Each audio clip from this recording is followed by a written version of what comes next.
your financial advisor, your CFP, needs to be that personal CFO. And what I mean by that is looking at the entire financial picture and everything that could potentially impact your current finances and your future finances. But if they have metrics on the table that say they have to bring in a certain amount of dollars or the company's going to cut them or affect their bonus, they're not incentivized to necessarily do what's right for you. If their job is on the line, they're going to be more incentivized to keep their position. What should I, Robert, be looking for when I'm looking for a financial advisor?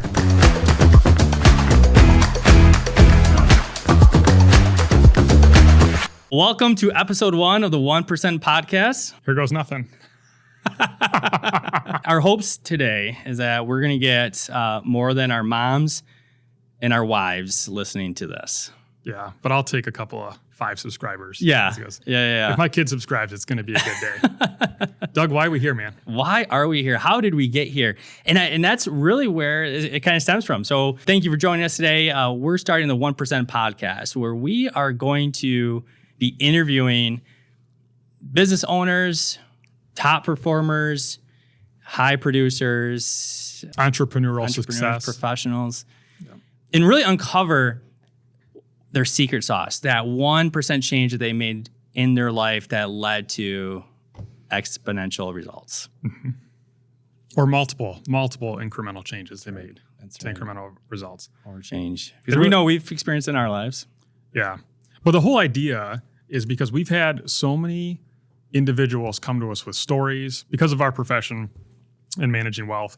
We work with a lot of business owners, but we've had so many individuals share stories that were so valuable that we thought needed to be shared out into the public so more people could learn from what they've learned from. So if there was something they did that made them very successful, then there's probably another entrepreneur out there who could use that same knowledge, regardless of what that might be. So what incremental change did they make that someone else could also learn from and possibly implement? Yep.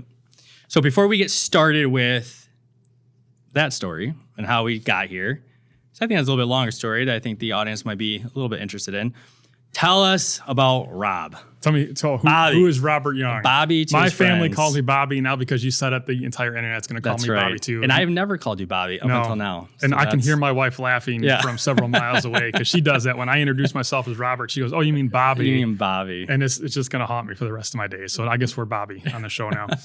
I grew up in a small farming community and did not realize how poor I was growing up. We thought we had it really well because I had a dirt bike and it was this hand-me-down dirt bike that my dad put together from a box of parts, and we thought life was pretty good and learned a lot of lessons kind of growing up in that endeavor.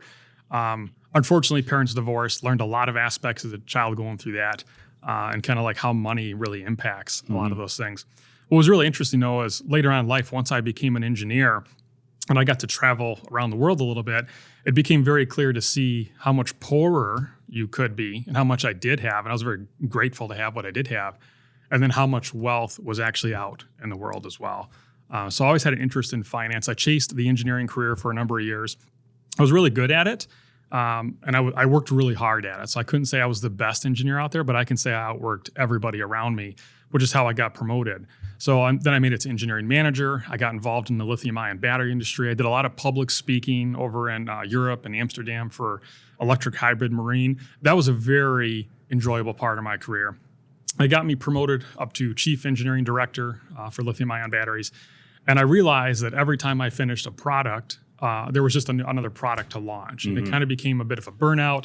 I was traveling all over the world. I remember coming back from China on a 13-and-a-half-hour flight in coach. It was very cramped and hot and miserable. And I just thought, I missed 2.5 weeks of my kids growing up because they were little at the time. Yeah.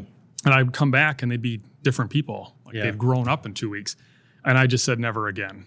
The time with my kids was more valuable to me than a bigger paycheck. Absolutely. So it kind of led me down the path of I'm going to run a business. What am I going to do? I evaluated a lot of different things. It just never made sense.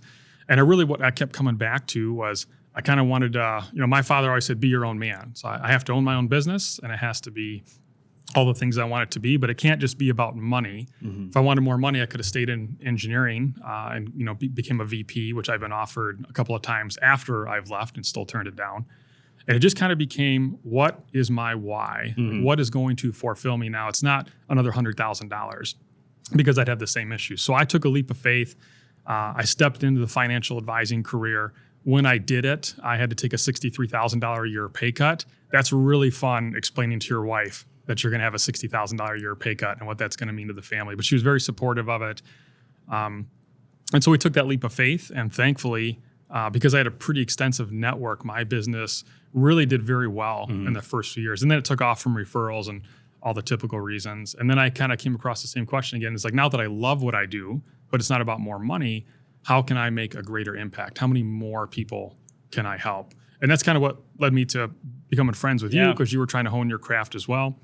But we'll get into that. Tell me about Doug Cellini. Well, what's really interesting is you went further back than I had known. I guess I didn't know, about your childhood and whatnot. But for our listeners out there, Rob made it seem like it was really a nice streamline. It was not growth to where he's at. But what you might not know is, Robert was in a garage band, back in the day. He's released a couple of CDs.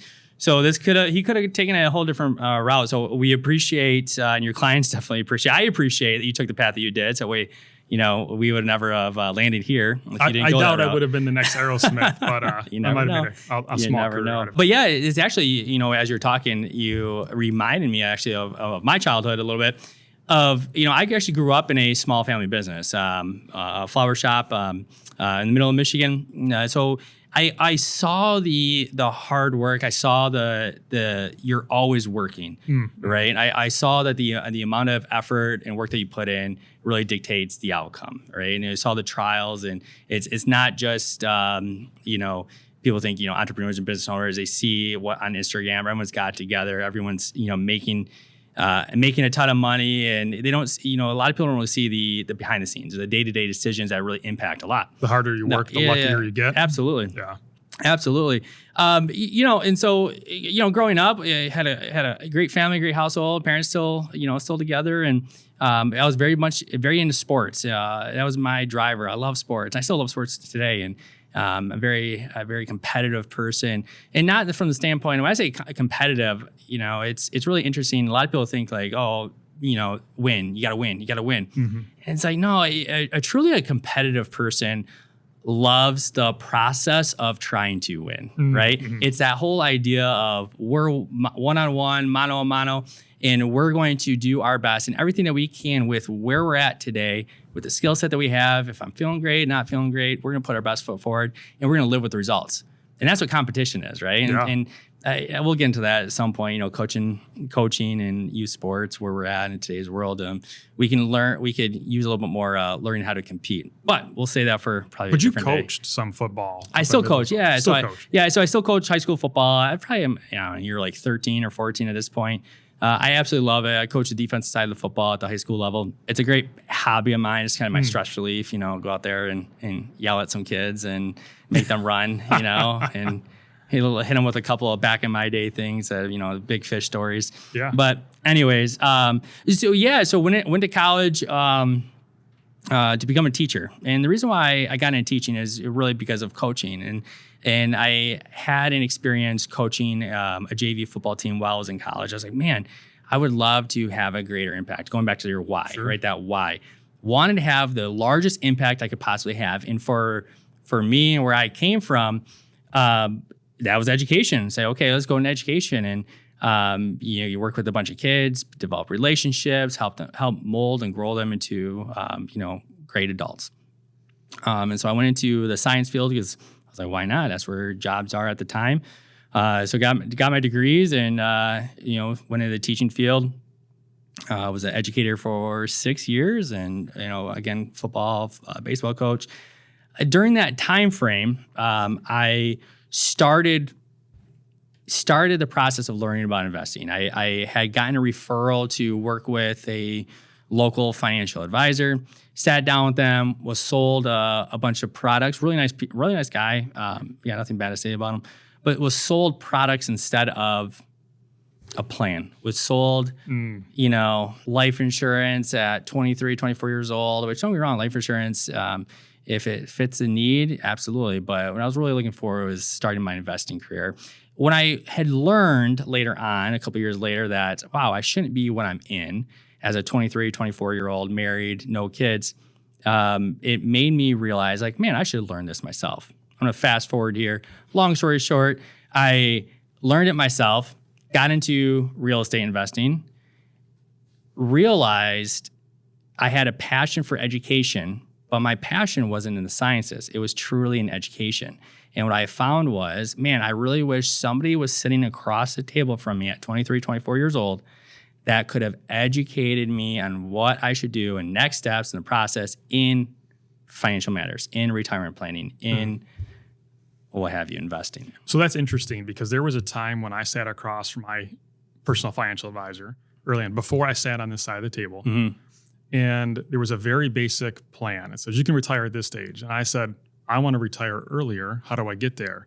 And a lot of people did not do that time. They were more like portfolio guys. It sounds like you and I were looking for the same thing, which is kind of what drove us into this. Yeah. And the game has evolved a ton in the last 100%. 10, 15 years into, where it's at today. So I ended up leaving the education field. Left teaching. I'm still in education. I'm just doing it as a financial planner now, as a CFP. I've been a financial advisor for 7 years now. I've been in the, I guess you can say, retirement planning business now for 9, just because I wasn't certified for a couple of years there. It's about 20 years experience between us. Yeah, there you go. There you go. Yep. And we've been CFPs now for 2 years? Yeah, about 2.5 years. Yeah. So let me ask you that. So getting into, I guess, how we got to the podcast, give me a little bit about your early days, which will obviously lead to how we met, right? So give me those early days of financial advising, because I really think that background is important for where we are headed with that 1% conversation that we're going to be having with business owners.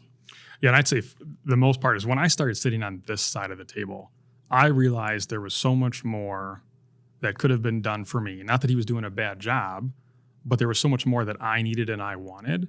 And so it was what 1% increments could I have done even as a young engineer to make a more dramatic, and it could be something simple as change your spending habits or invest in a slightly different strategy or do something else that maybe they didn't do because the industry didn't really accept it at that point in time. They weren't really pushing financial planning early on. Everybody was pushing portfolios and products. Yep.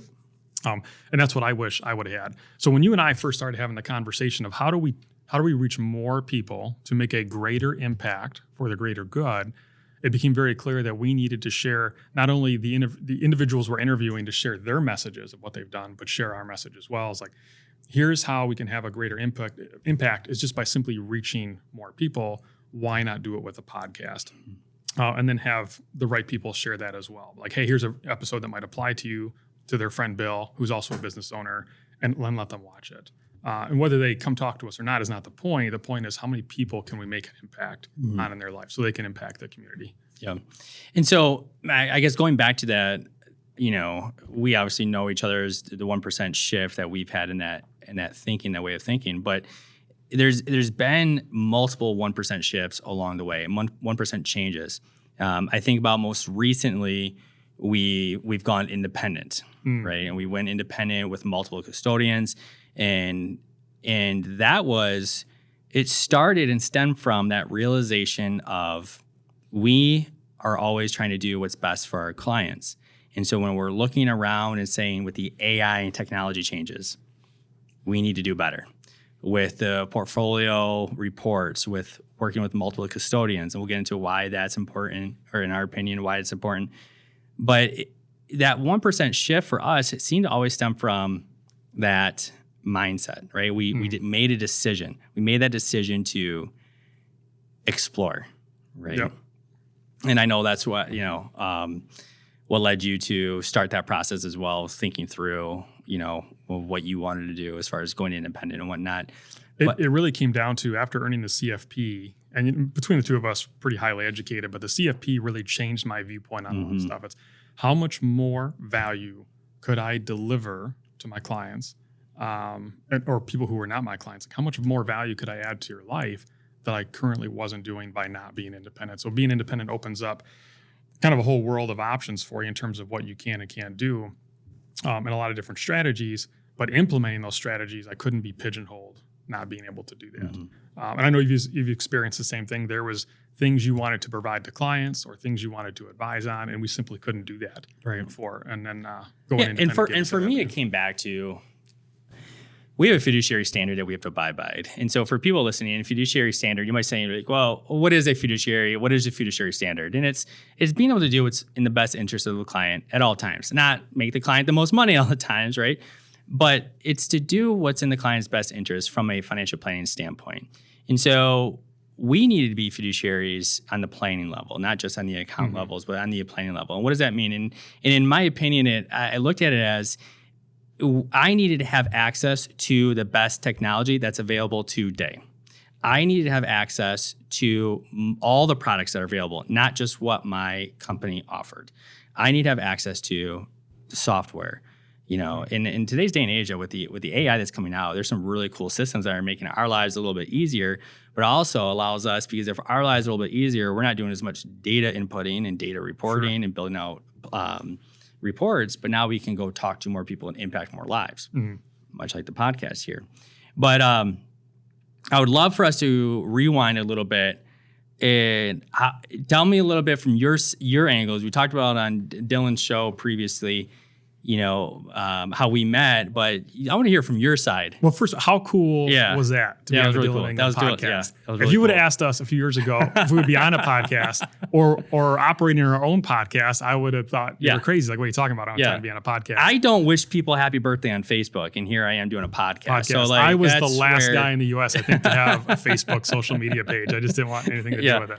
Yeah. So, but here we are, because we're stepping outside, and this is we need to reach more. We need to reach more people, and we're having some phenomenal conversations with our clients in office, and we're having great impact on their situations.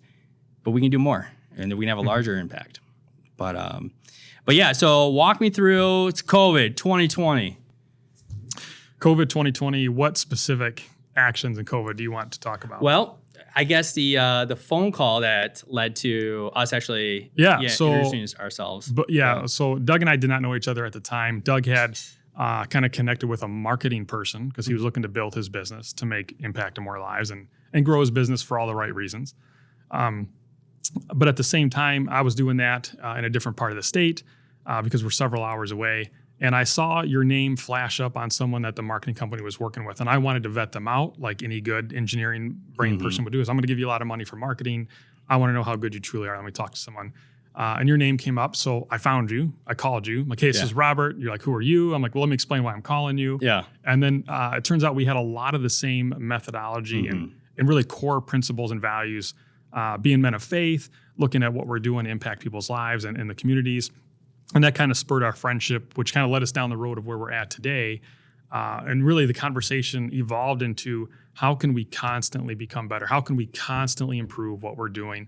Not just in professional lives, but in our family lives as well. Like, how can we be better husbands, better fathers? Well, that's what was always so interesting to me, because what you did, I don't think a lot of people do, right? In the sense that, so if I can paint this picture, so Robert's, on a call with this marketing group that's trying to sell him marketing services. So they're giving him the pitch, they're giving him, it's COVID, so everything's done via Zoom or Teams or whatever we're using at the time. And Robert took it upon himself. He's seen the demo, he sees a name flash by because I was having some success with this. So they're using, my name and my efforts. And he just screenshotted it. And then he went and did some research, found me. Oh, he works for the same company as me, and then cold called me and asked me questions. The reason why I bring that up is because when I see that in people, that little extra step that just comes naturally, right?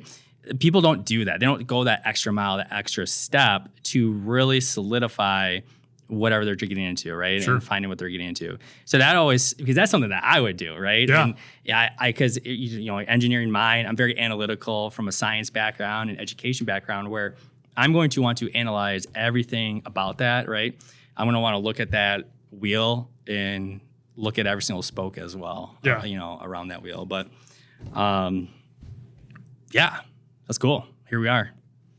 Yeah, here we are on the 1% podcast. So where do you want to take it from here, Doug? Well, so I would say, because we've been kind of all over the place, introduce ourselves. If I'm looking at like a little flow chart in my brain, I'd want people to know a little bit about how Robert runs his practice, because we can say, all the things about around financial planning, but I think give me a little bit about what makes you different, or what makes you think you're different, because we all think we're different, right? Yeah. We all think we're better. We all think we work the hardest, yada, yada, yada. We all Yeah, think we're yeah. the smartest. Give me a little bit about what truly is different in your financial advising practice, because you were, a performance leader with your last company. You were pretty high up, really Sure. well respected. And so you got to see a lot of other advising practices. I did. And I told myself leaving engineering, I would not get into leadership because of the time it takes. And then I found myself being pushed into it anyways, which is just kind of happens to be following me around. Performance leader was an eye-opening experience as well, because I could see a lot of what the other plans were that people were providing within that company and outside, because I was talking to a lot of other clients, like, show me what you're providing for clients. And I realized it was nowhere near the level of effort that we were putting in for people's financial plans. Like, it was just kind of standard. And I was always trying to strive to be the best in the area. It's not that they were doing bad work. They were doing the work that they were told to do. But I've always kind of been the outside the box thinker. I wanted to look at solutions outside of the standard that would maybe yield better results. And that's kind of where I became, essentially, for a lot of my higher net worth clients, their personal CFO. So if they would have questions about long-term incentive plan options, restricted stock options, all these different equity purchases, and what to do with them, you can't just answer that without knowing their full story and what they're trying to do, because maybe it makes sense to liquidate, maybe it doesn't. But you need a plan and all the analytical data to go behind it. But I needed more technology to really put that into measurable action. Like, if we do ABC, what XYZ result does that give? Because that's how my engineering brain works. And then operate and then test and see, back test and see, is that the continuous best decision? So that really drove me down the path of becoming a CFP, so I could offer those clients more, so I could advise them better, and kind of getting to where we're at today, where now we made the decision to go independently, and then we kind of joined forces a little bit after the fact, because we had a lot of the same methodology of what we wanted to do. And we're still looking to do that. We're still looking to make incremental improvements on how can we better the lives of our clients and also better the lives of the people around us. I love that term, personal CFO, all right? Because I think that it speaks to what we were talking about when we first met with a financial planner or a financial advisor, and it's portfolio based. It's everything's about investments, and you're paying a fee to get those investments. And it's really evolved into your financial advisor, your CFP, needs to be that personal CFO. And what I mean by that is looking at the entire financial picture and everything that could potentially impact your current finances and your future finances, and then even well beyond your future finances. Well beyond that. I mean, really, my theory is I want people to say their lives are better because I'm a part of it, not just financially better in all aspects. And there's been several things we've done for clients just because I've become friends with them. Like, I show up at a funeral of a family member because I legitimately care, and I know it's a difficult time. We don't have to do that. I choose to do that because they actually have meaning for me too. But I think that's what really led into how we operated our practices of this 1% methodology for clients, led into the mustard seed system. Which is kind of your baby. So I want to give you the opportunity to talk about that, and then where we're taking that, and then how that led into the podcast. Yeah, and so really for me, it stemmed from right after getting the CFP, it uncovered, man, there's so much more out there, and I really started to discern, okay, God, like, where do you want me to go? Like, I have this skill set, I have this knowledge base. I don't feel like just making more money is what I'm being called to do. Right. How much is enough? How much is enough, right? But at the same time, that's what our business is. If you're growing, that's just your metrics are tied to, well, how much more are you making, right? How many more clients do you have? How much more assets? Blah, blah, blah. And it's a never ending how much is enough question, right? There's always more and more and more. And I saw that with other colleagues, and I didn't want that to be what I was about. And so, but at the same token, I didn't want to be complacent, right? I don't want to just say and just, be lazy. And so I knew, I've always asked the question, like, what am I supposed to be doing with my life? What's that discernment? So I started really going down that road.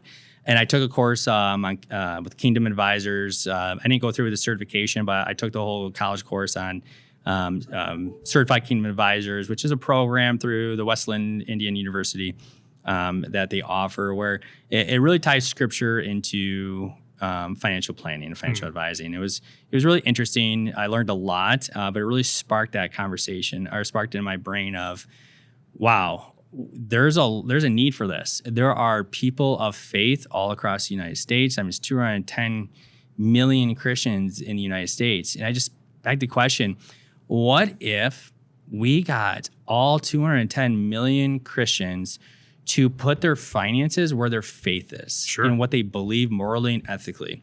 What would that do with our schools? What would it do with our politics? The community impact. What about the family impact? Sure. But these are touchy subjects. You talk about your faith and your religion and what you believe. That's a touchy subject.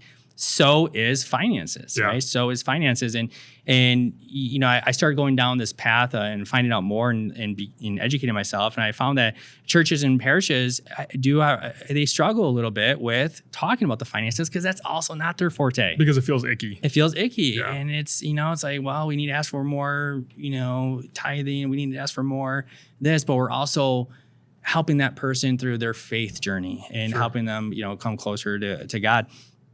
And so that was like, well, what if a financial professional like myself, a CFP, could come in and be that financial professional that could incorporate faith principles, right? And incorporate scripture and tie it all in together. And that's where really it's done from. And it got to where it really, I was going through and discerning, it was during Lent where it was that aha moment, or God put on my brain where it was, okay, what did Jesus do during Lent? He went into the wilderness for 40 days and 40 nights to quiet his brain and get closer with God and let God, talk to him. It's like, man, that's what we should be doing with our finances. Not going to the wilderness, not going to the desert for 40 days, but creating space in our finances for God to work through us. And that's what stewardship is. It just really tied it in together, because when we talk about stewardship, the focus has always been on giving and giving. And yes, we need to give, and yes, we should be doing, but that's only if that's what we're being called to do. What if there's more that we should be doing with our finances? And from a stewardship standpoint, it's, am I using what God has given me, or what I have? I'm obviously a person of faith, so what God has given me in my finances, am I using it correctly? Am I using it the way that I should? Because if God owns everything and He's giving it to me to use, am I doing what I should with it? And it's not that, okay, we should give it all away. Maybe if you're called to that, there are definitely people that are called to that life, of poverty. But what if there's more? I mean, and not only that, we're talking about big picture. What about the small? Like, what about the little things that we should be doing with our finances to allow God to work through it? And that's where the mustard seed system came into place. Because we think about, I want to say it's Mark 17 through 20, where he talks about the mustard seeds. And I apologize if I misquoted that. But regardless of mustard seeds, right? Jesus says, have the faith the size of a mustard seed, and you can move mountains, right? And we think about, I don't need to turn all my dollars and finances and give it all away. We're not making big dramatic changes. I need to put in the effort, just this much, the mustard seed effort, right? So that's why we just came up with the mustard seed system. But what's really cool is when I came up with that system, and you're like, man, that's awesome, that's amazing. You really pointed out to me, this works for everything. It works for everybody. It works for everybody. Especially business owners. Yes. What I found interesting is the comment you made. What really resonated with me initially was it creates space. Because I have clients that a bigger return does not matter to them. They're very well set. But what did matter to them is that they could either write a bigger charity check, whether they're faith-based or not, or they could have more time and ability to do more of the things they want to do, like volunteer work. So it doesn't necessarily mean I get a bigger return. It means, can I create enough space with my portfolio and squeeze out a little bit more out of the entire situation, whether it's a tax savings plan or some kind of tax incentive where you can squeeze more out of that situation, or the portfolio, whatever have you, all the different things and metrics that we look at to get a measurable result. Where if I have an individual who says, I want to go on a volunteer trip and build houses for any people, but I only do it 1 week a year. It's like, well, would you like to do it 4? Let's see if there's a way to squeeze that out of there, right? And then not impact your plan in a negative way. So that resonated with me a lot, because I have a lot of clients that are not necessarily faith-based, but they're very charitably inclined, what have you. But let's talk a little bit more about that in terms of how are you applying it to maybe someone who has not been exposed to that before? Right. And so it's definitely going back to like teaching, education, and your engineering field. We need to meet people where they are at, right? And so we can't do this, oh, look, I got this brand new system and let's make big changes. No, we just look at the areas and really those pain points, right? And where do you feel you're being called to? Because a lot of times we talk about it where we have that gut feeling. We talk about that gut feeling, right? You know, people of faith, like God's trying to tell me something, God trying to work through me. And whatever that pain point is, especially in your finances, let's start there. And what's something that we can do better? Or how can we make a 1% incremental change? I'll give you a prime example. You know, clients that it's actually has happened quite a bit. I see a lot with clients who are over the age of 70. They already are giving to their church, right? They're already giving to their church and they're giving out of their checking account. Okay. And they're constantly giving from the church out of their checking account. But then they hit the age of 73 and they got to start taking their RMD. So you already know what happens, right? So a required minimum distribution is something that anybody over the age of 73 needs to take out of either their IRA or 401k if they still have it and they're not employed with that employer anymore. It doesn't. I'm not going to get into the weeds of the amount from the RMD, but regardless, the IRS wants their money. They allowed you to put X amount of dollars into a pre-tax bucket for so many years. IRS is saying, hey, we kind of need some of that tax dollars, right? And so they have required minimum distribution that you have to take out of your IRA or 401k. So what that does is then it increases your taxable income. You have to pay taxes on that amount. Right. What's really interesting, though, is they allow a qualified charitable distribution. So from your IRA, you can take a disbursement, you can take a distribution out of it, give it to a charity, and you don't have to claim as taxes, right? You don't have to claim as income. And it also satisfies your RMD for the year, okay? Better for you, better for the organization. Absolutely, absolutely. So that's just a scenario or an example of, hey, if you're just working with a financial professional, if you're just working with somebody that understood your goals and what you want to do. And that's something I bring up with clients just because I know them so well. And I know that they're already tithing. I know everything about their financial plan. And I say, hey, here's a way you can actually give more and your bottom line is not impacted. Sure. Because now we can keep those funds in your checking account, not lower your taxable income, and actually give more to the church because you're not paying taxes on it.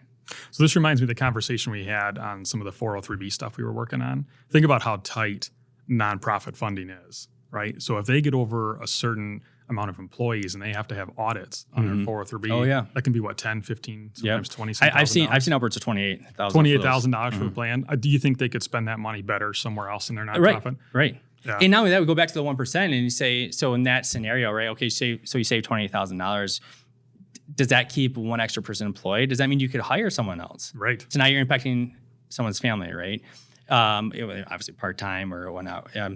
But not only that, but now doing a pooled plan or a multiple employer plan, now you don't have the 5,500. You don't have the same fiduciary standards.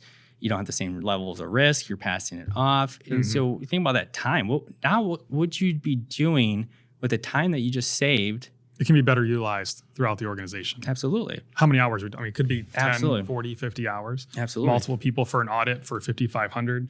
Questions back and forth if they don't know how to file it, because you and I have seen that multiple times where they've never had to do it before because the turnover can be relatively high. Yeah. And that's where it gets to that, what I think we bring to the table, that we bring a quantifiable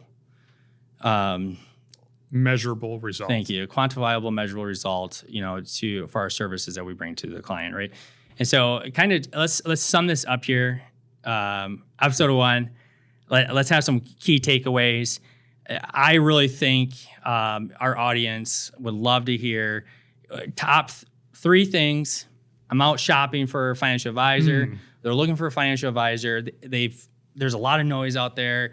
There's a lot of experts on the internet who have never done any of it. What should I, Robert, be looking for when I'm looking for a financial advisor? Obviously, us, but there's a lot more out there. I would say, there's multiple things, but the first thing is someone who meets a true fiduciary standard. I would lean towards the independent space, not that if you're not independent, you can't do it. But if they have metrics on the table that say they have to bring in a certain amount of dollars or the company's going to cut them or affect their bonus, that's not a fiduciary, because now they're incentivized. In our opinion, they're not incentivized to necessarily do what's right for you, because if their job is on the line, they're going to be more incentivized to keep their position. agreed. And I don't think that's super prevalent, but I do think it's relevant that they need to consider. I'd say number 2, maybe number 1 is probably someone that you like, know, and trust. Absolutely. Because Absolutely. If you can't trust them, Because the conversations that we're having with clients they're deep. they're very deep. I don't think Finances are personable. I don't think there's been a week where I don't have a client in my office crying and getting emotional.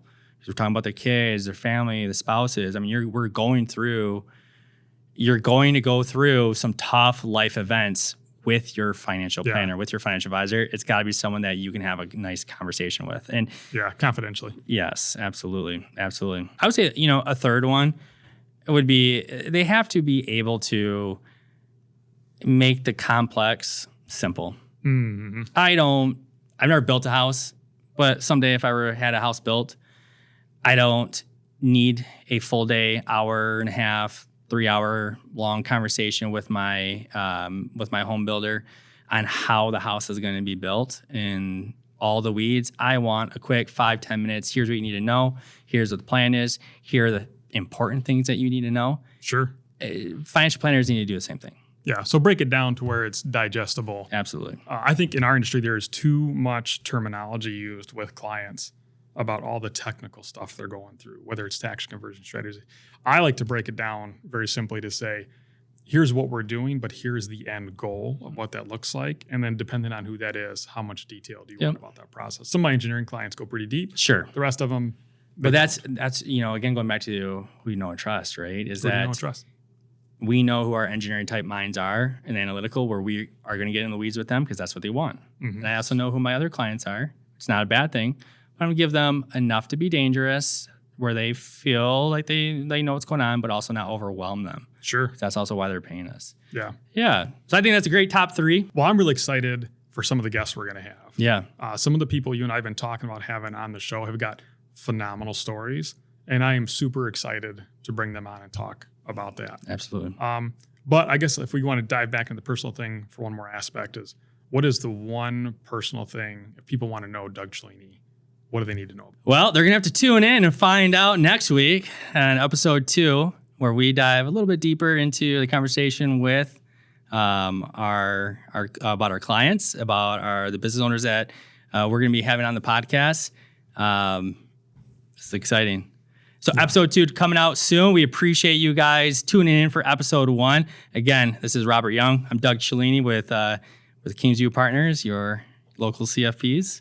If you like the content we're sharing in the other videos, please subscribe. Please share it with your friends. We make it very clear, even when we're doing workshops with certain organizations, we don't want to be Metro Detroit's best kept secret. Absolutely. You don't have to call us, but if you would appreciate sharing the content with someone who may benefit from it, whether it's the interview or the other technical detail, and that's our main goal. Absolutely. Absolutely. Thank you so much for listening to this episode of the 1% Podcast. We'll see you next time.